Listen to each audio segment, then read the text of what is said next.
America में एक सेठ रहता था। उसके यहाँ एक साधु गया।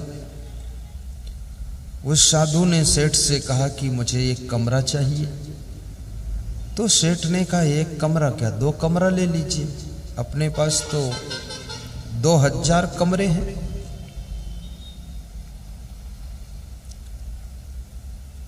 साधु खुश हो गया। 21 नंबर कमरे की चाबी मिल गई।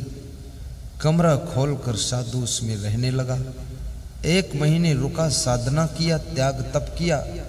1 महीने बाद साधु बोला कि अब मैं जाना चाहता हूं सेठ जी, अब मैं नहीं रह पाऊंगा। बोले क्यों जाओगे महात्मा जी, और रहो, सब आपका ही तो है। बोले नहीं, मुझे भक्तों के यहाँ जाना है, सत्संग सुनाना है, दर्शन देना है, मैं जाऊंगा। तो सेठ ने कहा खुशी से जाओ महाराज, लेकिन 1 महीने का किराया चुका कर जाओ। तो साधु ने पूछा कितना किराया हुआ? बोले 10,000 रुपये 1 महीने का, 1 कमरे का। अमेरिका में महंगा बहुत सब।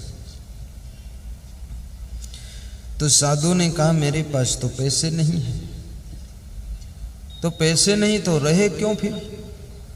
बोले रहे इसलिए कि एक साधु को 1 महीना फ्री में सेवा आप कर देंगे, ऐसा सोच कर रहे।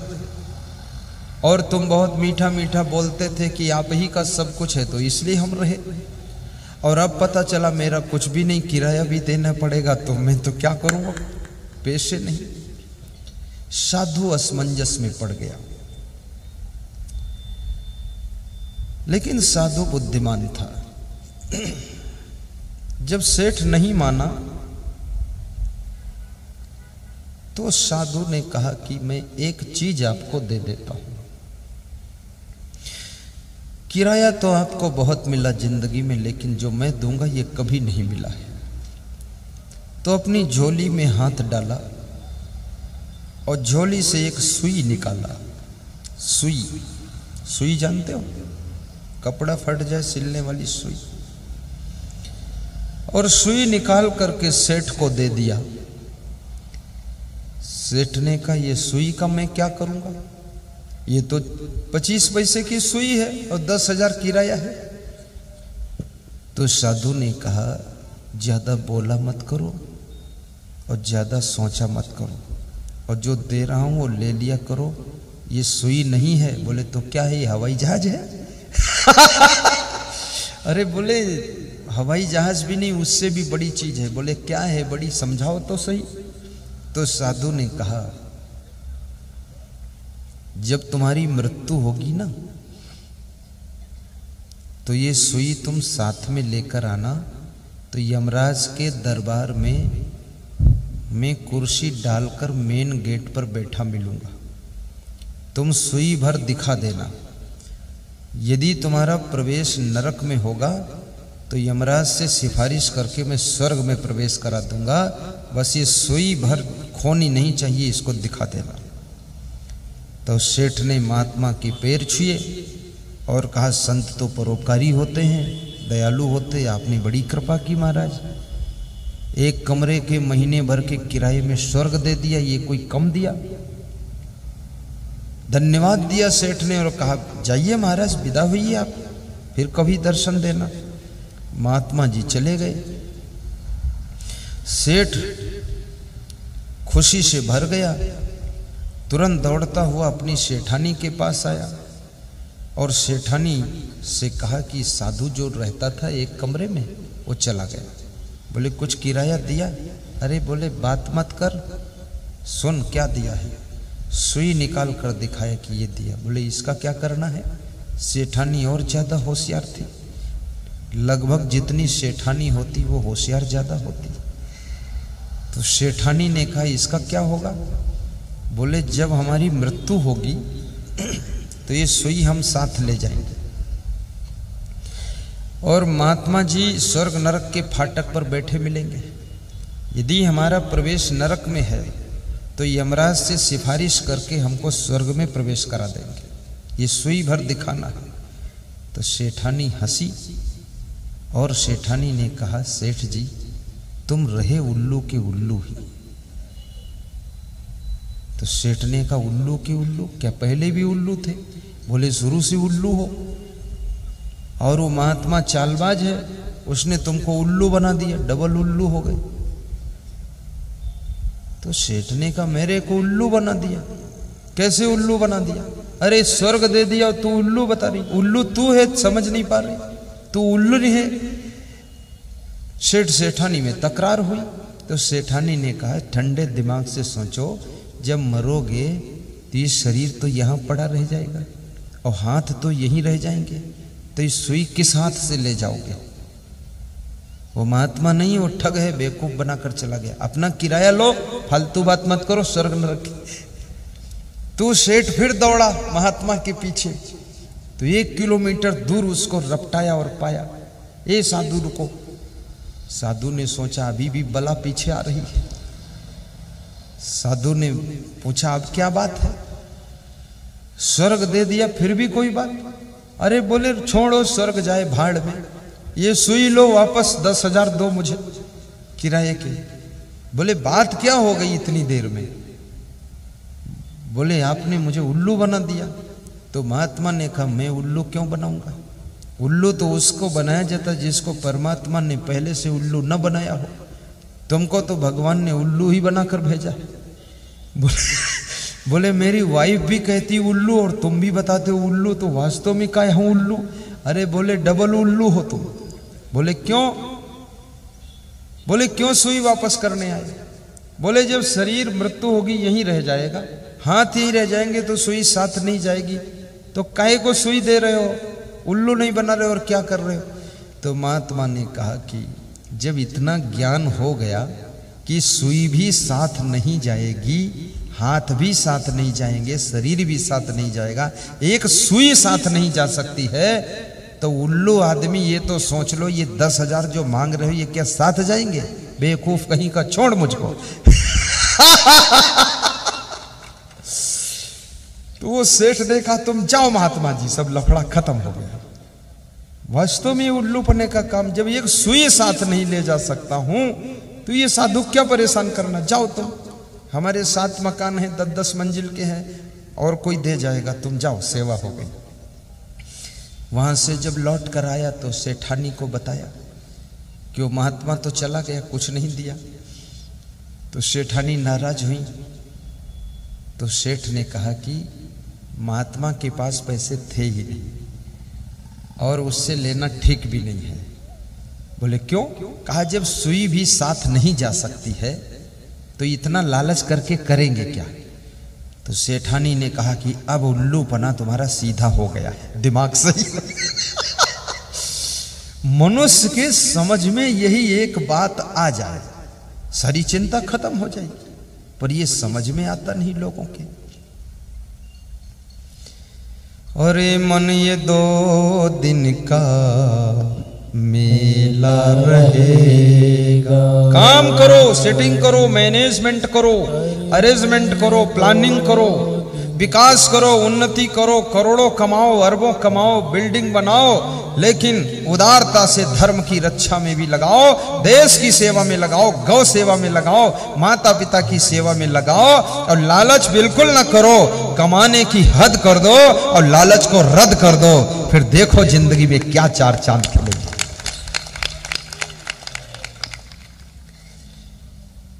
अरे मन, ये 2 दिन का मेला रहेगा। गाइए। अरे मन, ये 2 दिन का मेला रहेगा, न कायम जगत का झमेला रहेगा, न कायम जगत का झमेला रहेगा। आपकी जिंदगी में 2 दिन मेला लगता है। एक तो जब तुम्हारा विवाह होता है ना, सगाई, शादी, तो एक दिन तुम घोड़े पर बैठते हो, जिस दिन तुम्हारी शादी होती, विवाह, और घोड़ा हंसता है, ही करता है घोड़ा, जिस घोड़े की पीठ पर बैठे हो। तो एक घोड़े की पीठ पर दूल्हा बैठा था तो घोड़ा बार बार हंसता था और अपना सिर पीछे मोड़ के आंख से देख लेता था दूल्हा को, फिर हंसता था ही। तो दूसरा घोड़ा रास्ते में मिले, उसने कहा तू आज इतना डबल क्यों हंस रहा है? बोले हंस इसलिए रहा हूं, जो मेरी पीठ पर बैठा है ना वो भी हंस रहा है। वो दूल्हा है, उसको दुल्हन मिलने वाली, इसलिए हंस रहा। और मैं इसलिए हंस रहा हूं कि मैं घोड़ा हूं, तो मैं उसको संकेत दे रहा हूं आज तू मेरी पीठ पर बैठ ले, कल से तू जिंदगी भर के लिए खुद ही घोड़ा बनेगा। इसलिए हंस रहा हूं। अभी तक दूल्हों को पता नहीं है घोड़ा क्यों ही करता है।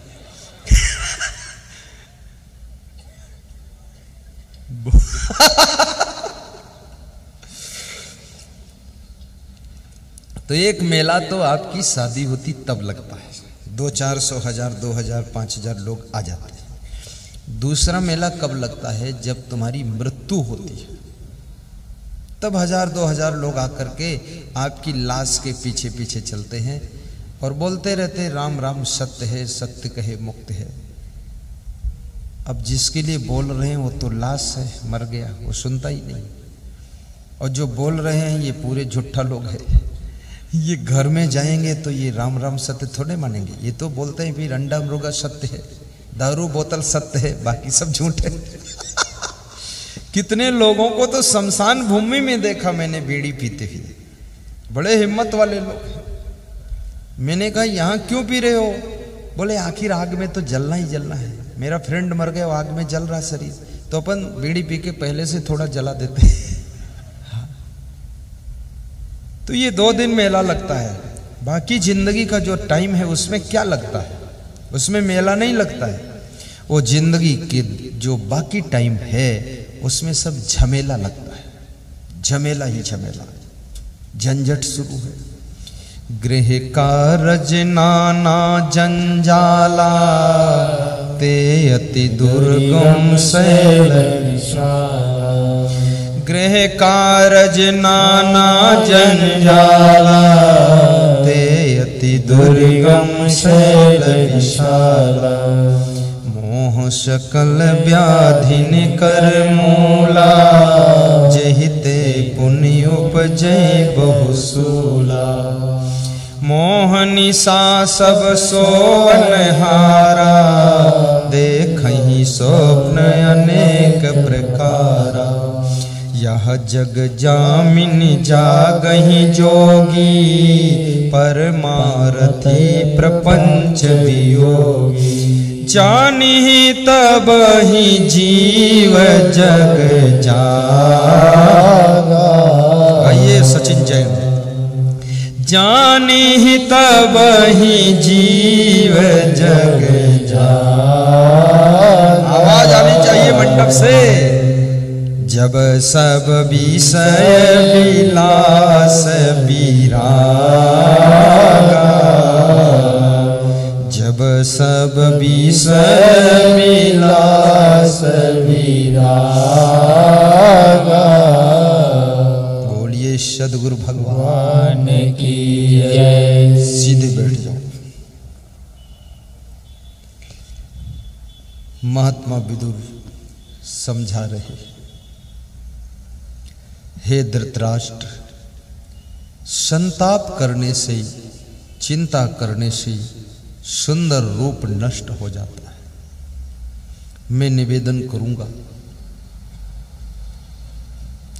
जो आपके भाग्य में है, जो आपके कर्मों का संग्रह है, उसी का फल मिलने वाला है। जैसे भी कर्म किया है हंसते हंसते, अब उस कर्म के फल को भोगो भी हंसते हंसते। अब क्यों रोते हो? जब भरत जी रोने लगे तो वशिष्ठ जी समझाने लगे, भरत रो मत। सुनहु भरत भाबी प्रबल, बिलखि कहो मुनिनाथ। रोने वाले को समझाने वाले भी रोने लग जाते, संवेदना आ जाती, करुणा। गुरु वशिष्ठ भी रोने लग गए, बिलखने लग गए कि भरत रो रहे हैं, शत्रुघ्न रो रहे हैं, पूरी अयोध्या रो रही है, महाराजा दशरथ की लाश पड़ी हुई है, राम सीता लक्ष्मण वन चले गए, ये क्या हो गया। राजा दशरथ सिर पीट पीट कर मर गए और राजा दशरथ आखिरी में ये बोल कर मरे कि कौने अवसर का भयो गयो नारी विश्वास, योग सिद्धि फल समय जिमी यति अविद्याना। जैसे कोई साधु ने जिंदगी भर साधना किया हो, तपस्या किया हो और तपस्या का फल मिलने वाला हो बिल्कुल निकट, उस समय उसकी बुद्धि भ्रष्ट हो जाए और फिर शादी करके बैठ जाए या किसी स्त्री के साथ चला जाए या कहीं लालच लोलुच में फंस जाए या कुछ मार काट कर दे, तो जैसे जिंदगी भर की साधना का फल मिलने के टाइम उसकी बुद्धि बिगड़ गई, ऐसे मेरी जिंदगी भर संघर्ष किया हूं, बुढ़ापे में राम राज गद्दी पर बैठते मैं सुख से रहता, लेकिन मेरा भी सब बिगड़ गया। कौने अवसर का भयो गयो नारी विश्वास, योग सिद्धि फल समय जिमी यति अविद्यानाश। अज्ञान ने किसी सन्यासी यति के दिमाग को डिस्टर्ब कर दिया। ऐसे सुनहु भरत भावी प्रबल, बिलखि कहो मुनिनाथ, हानि लाभ जीवन मरण जस अप जस विधि। अरे भरत मत रो, ये अपने हाथ में सब नहीं है, अब जो हुआ है इसे मंजूर करो। तुम्हें रोते हुए देख करके मेरे भी रोना आता है। इस संसार में दुख तो बहुत है, कांटे ही कांटे हैं, घाटे ही घाटे हैं, असमंजस ही असमंजस है, पीड़ा ही पीड़ा है, घाव ही घाव है, जिधर से देखो उधर से घायल करने वाले घायल कर रहे हैं। और याद रखना, दुनिया के घावों को तुम सह सकते हो, दुनिया की कोई चोट तुमको हिला नहीं सकती है, लेकिन जिस घर के लिए तुम संघर्ष कर रहे हो, घर वालों सदस्यों की तरफ से जब चोट लगती है तब तुम घायल हो जाते और संभल नहीं पाते हो। इसलिए घर वालों को चोट नहीं मारना चाहिए। आपकी वाइफ ने 50 लोगों का भोजन अकेले बनाया हो, वो थक नहीं सकती है। 250 का भोजन अकेले बना सकती, थक नहीं सकती है। थकती कब है? जब उसका पति, जब उसका ससुर, जब उसकी सासू, जब उसकी बहू उसको डिस्टर्ब करती है, कुछ नेगेटिव बोल देती है, तब उसकी पूरी थकान आ जाती है। इसलिए याद रखना, काम करने वालों के दम भर दीजिए, तब दमादम मस्त कलंदर और तुम्हारा पहला नंबर होगा। जौनपुर जिले में मेरा कार्यक्रम था, डॉक्टर सुभाष चौरसिया आयोजक थे। उनकी पत्नी उनको मिलने के लिए आई, तो वह अंदर कमरे में मेरे से बात कर रहे थे। तो मेरे द्वारपाल ने रोक दिया, तुम नहीं जा सकती अंदर। उसने कहा मेरे ही घर में गुरुदेव, मैं नहीं जा सकती। अरे बोले बैन लगा हुआ है, अंदर जाना मना है। तो बोले तो डॉक्टर को बाहर निकालो, फिर डॉक्टर से पूछना। तो वहां शीशा लगा था, मैं झांक लिया। मैंने कहा डॉक्टर तुम बाहर हो जाओ, तुम्हारी डॉक्टरीन आई है, वो इंजेक्शन लगाएगी तुमको, जाओ। तो डॉक्टर बाहर गया। बाहर क्या बात कर रहे थे दोनों? डॉक्टरीन ने पूछा गुरुजी के पास बाद को बैठो, पहले मेरी बात सुनो, कितने मेहमानों का भोजन बनाना है? बोले 250। तो क्या बनाना है? बोले छोले हलवा पूड़ी। बोले ठीक है, कम ज्यादा तो नहीं करना है? बोले नहीं। बस वो चली गई। तो मैंने डॉक्टर से पूछा कि भोजन कौन बनाएगा? बोले अकेले मेरी वाइफ 250 लोगों का भोजन बनाएगी। तो मैंने कहा इतनी मेहनत कैसे करती है? बोले इसकी पीठ रोज शाम को थपथपाता हूं कि धन्यवाद धन्यवाद, तो ये दौड़ती रहती है। धन्यवाद देना सीखो। सुनो भरत भावी प्रबल, बिलखि कहो मुनिनाथ, हानि लाभ जीवन मरण जस अप जस विधि हाथ। दुख आए तो दुखी ना होना, और सुख आए तो हर्ष में फूलना नहीं।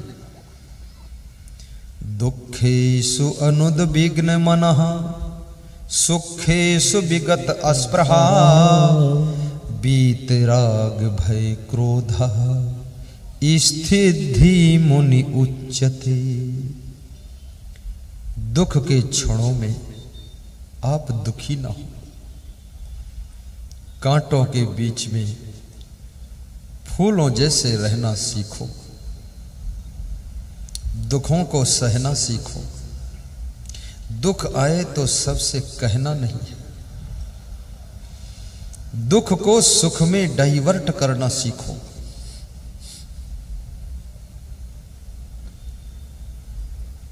हर चीज में लाभ ही लाभ देखो। कभी पैदल चलना पड़े तो ऐसा सोचना कि पैदल चलने से व्यायाम होता है, शरीर स्वस्थ रहता है, मन प्रसन्न रहे। कभी गाड़ी में चलने का मौका मिले तो सोचना समय की बचत होती, इसमें भी फायदा है। कभी एरोप्लेन में उड़ने का मौका मिल जाए तो सोचना कि डबल कार्यक्रम एडजस्ट कर लूंगा, इसमें भी फायदा है। और कभी गाड़ी रास्ते में बिगड़ जाए तो ऐसा सोचना कि आज सब झंझट से छुट्टी मिली, गाड़ी बनवाएंगे, रेस्ट मिलेगा, अच्छा है बिगड़ गई। और कभी ड्राइवर भाग जाए तो ये सोचना कि ड्राइवर संकेत दे गया है कि तुम खुद चलाना सीखो, अब हमको भी सीखना है ड्राइवरी, खुद सीख लो। कभी झाड़ू लगाने वाला कोई ना हो, खुद झाड़ू लगा दो। और कभी आपकी वाइफ बीमार हो तो चाय खुद बनाकर उसको भी पिला दो, भोजन बना दो, रसोई बनाना भी सीखो, गाड़ी चलाना भी सीखो।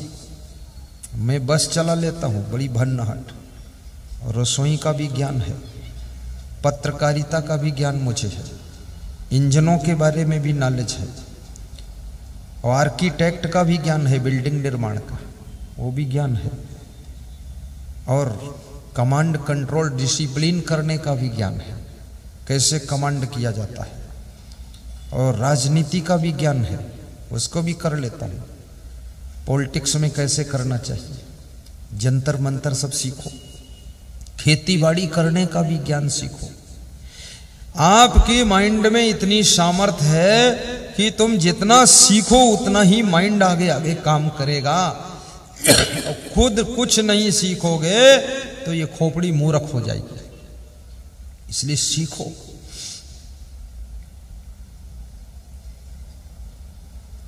और जितना इस दिमाग से काम लोगे ये बुद्धि कुशाग्र होती चली जाएगी। भोजन में अच्छे अच्छे आइटम भी बनाना सीखो। दाल चावल रोटी सब्जी, दाल चावल रोटी सब्जी, रोज यही चकई की चकधुम मकई के अलावा तिकड़ी तिकड़म बनाते रहते। अरे कुछ और भी बनाओ, नया आइटम लाओ, खाने वालों को लुब्ध कर दो। इतना सुंदर भोजन बनाओ कि आपका पति कभी होटल की तरफ जाने ना पाए, और जिसका पति होटल में चला गया तो धीरे से बोतल में चला जाएगा और फिर टोटल में चला जाएगा। इसलिए अच्छा भोजन बनाकर खिलाइए।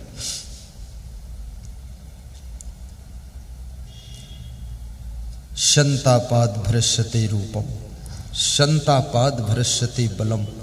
टेंशन करने से मनुष्य का शरीर बलहीन हो जाता है, कमजोर हो जाता है।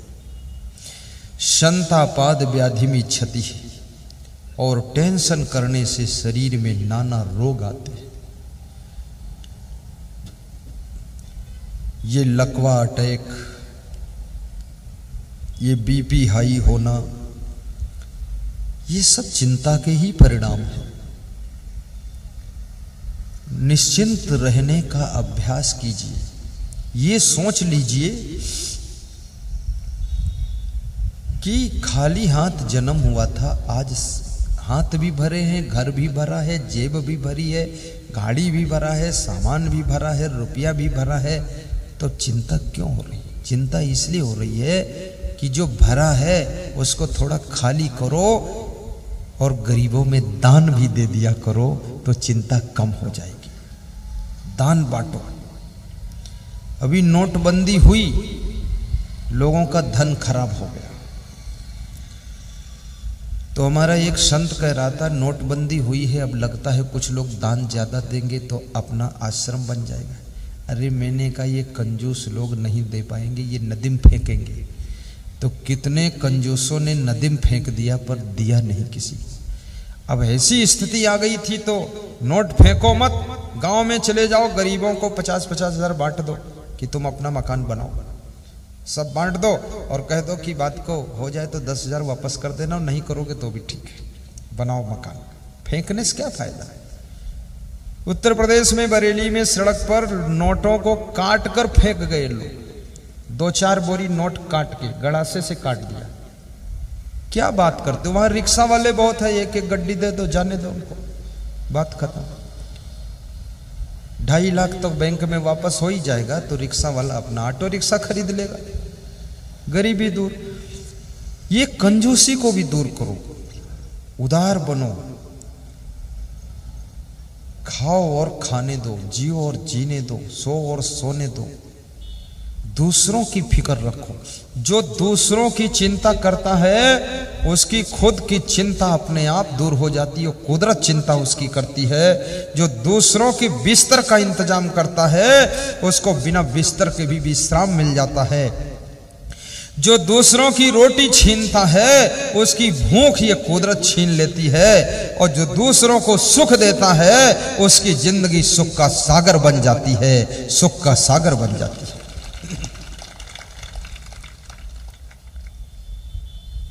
संतापाद व्याधि में क्षति, संताप करने से शरीर रोगी हो जाता है। शरीर से सम्यक व्यायाम भी कीजिए, 1 घंटे सुबह की धूप भी लीजिए, लगभग 1 घंटे सुबह अपनी छत के ऊपर पैदल तेज चाल में चलिए। स्वस्थ रहने की ये चाबियां हैं। पति पत्नी प्रेम से रहिए, अतिथि का हंस करके सत्कार कीजिए, प्रवचन ध्यान से सुनिए, आप चिंता मुक्त हो जाओगे। बच्चों की चिंता मत कीजिए, उनका भाग्य तुमसे अच्छा है। आज तुम्हें क्या पता कि तुम्हारे बेटे के भाग्य में क्या है, तुम क्यों चिंता करते हो। किसी की किस्मत की किताब तुमने पढ़ी नहीं और किसी का भाग्य तुमने देखा नहीं। अभी हमारे बीच में बैठे हैं यहाँ तरसी भाई, नरसी भाई खड़े हो। ये ईंट भट्ठा लगाते थे, ईंट बनाते थे और गांव में रहते थे, कुछ काम करते रहते थे खेत वेत का। उसके बाद इनको अपने बेटों की चिंता थी कि नहीं थी मुझे नहीं पता है, पर वो बेटा, बैठ जाओ तुम, अब बेटा खड़ा हो जाओ। ये इनका बेटा डॉक्टर मेघ जी, इनका इतना बड़ा हॉस्पिटल है, 50 ऑपरेशन रोज कर देते, बहुत बड़ा सर्जन है वो डॉक्टर, और 50 डॉक्टर उसके अंडर में काम करते हैं, और उनके पास कम से कम 50-60 और वार्ड बॉय और एनम पेनम सब रहती है। और मजे की बात, दोनों भाइयों को साथ रखते हैं, पिताजी को साथ, चाचा को साथ में, चाची साथ में, फुआ साथ, फुई साथ, सबको निभाते हैं।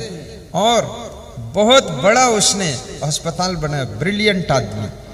उनके पिताजी को रहता था ये क्या करेगा मेघ जी, क्या करेगा मेघ जी। आज ऐसा कर दिया कि पिता भी निश्चिंत है, सब चाचा भी निश्चिंत है। अकेले यही शहादा में 4000 मकान बन रहा, वो बिल्डर भी है, 4000 मकान शहादा क्षेत्र में, और साथ में उसका सोफा सेट का फैक्ट्री भी है, साथ में आयुर्वेद कंपनी की फैक्ट्री भी है, और साथ में और कुछ है तो मुझे पता भी नहीं है, और सब बताते भी नहीं है। इतना बताया वो पता है। और फिर भी वो समय निकाल कर उत्तर प्रदेश दर्शन करने गए थे, लखनऊ के सत्संग में, और समय निकाल कर यहाँ दर्शन करने आए, और कोटा आश्रम भी मेरे जा चुके हैं, और इतना सब संभालते हैं। वो जब बच्चे थे माता पिता सोचते थे ये क्या करेगा, भूखों मरेगा, क्या होगा। आज वो ऐसा हुआ है, उसके अंडर में करीब करीब 10,000 परिवार पल रहे हैं। इतनी बड़ी वो हस्ती बैठा है और बालक की तरह मुस्कुराता है। जोर से ताली बजाओ। बेटे बेटियों की भी चिंता मत करना, उनकी किस्मत उनके साथ है, आत्मा अपने कर्म भाग्य लेकर आई है।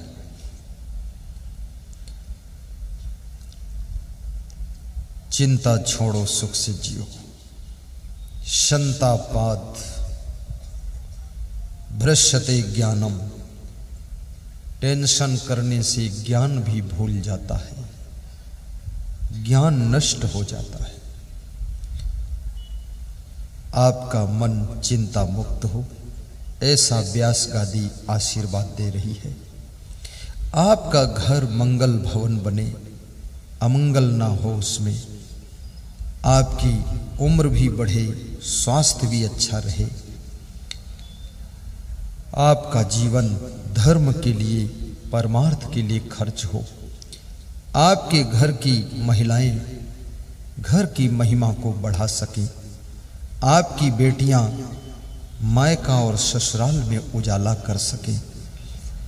अपनी योग्यताओं को विकसित करो, क्षमताओं का सही प्रयोग करो, ममता को कम करो, समता को बढ़ाओ, मोह में डूबे मत रहो।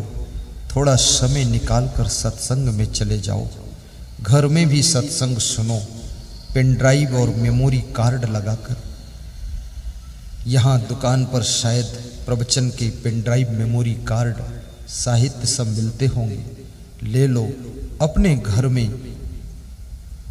महान पुरुष संत गुरु का चित्र लगाओ, ज्ञान की बातें पढ़ो। ऐरे गहरे नत्थु खैरे हीरो हीरोइन, गधे घोड़े के चित्र मत लगाओ। कितने घरों में तो गधे का फोटो देखा मैंने, तो मैंने कहा गधे का क्यों लगाया? बोले हमारे घर में सभी गधे हैं तो एक गधा और लगा दिया। फोटो भी लगाना है तो गौ माता का लगा दो। फोटो भी लगाना है तो हंस पंछी का फोटो लगा दो, मयूर का लगा दो, नृत्य का प्रतीक है। फोटो लगाना है देशभक्त, चंद्रशेखर आजाद, भगत सिंह, लाला लाजपत राय, लाल बहादुर शास्त्री, समर्पित प्रधानमंत्री, गृह मंत्री, पूर्व हमारे लाल कौन है, सरदार वल्लभ भाई पटेल, इनका फोटो लगाओ। अंबेडकर का लगा दो, जिसने विधान बनाया हमारे देश का। फोटो लगाना है कबीर का लगा दो, तुलसी का लगा दो, रामकृष्ण का लगा दो, वर्तमान के संत महान पुरुषों का लगा दो, और पति पत्नी का भी फोटो अपना भी लगा लो, माँ बाप का लगा दो। लेकिन ये हीरो हीरोइन का क्यों लगाते हो? चित्र से भी चरित्र पर प्रभाव पड़ता है। आपके घर के चित्र आपके चरित्र की सूचना देते हैं। सामान का सदुपयोग किया करो। आत्मा अजर अमर अविनाशी है। ये शरीर नाशवान है, शरीर सदैव नहीं रहेगा। शरीर के मरते ही रिश्ते मर जाएंगे, लेकिन आत्मा अमर है। इस अमर आत्मा के लिए थोड़ा पुण्य कमा लो, थोड़ा भक्ति कर लो, थोड़ी साधना कर लो और इसके ज्ञान को प्राप्त करो। इस आत्मा का मोक्ष करने के लिए भक्ति से मोक्ष होगा। यतः परम कैवल्यम गुरु मार्गेण वैभवेत, गुरु भक्ति रति कार्य सर्वदा मोक्ष कांक्षी। गुरु भक्ति से मोक्ष की आकांक्षा पूरी होती है। आपकी भक्ति जागृत हो।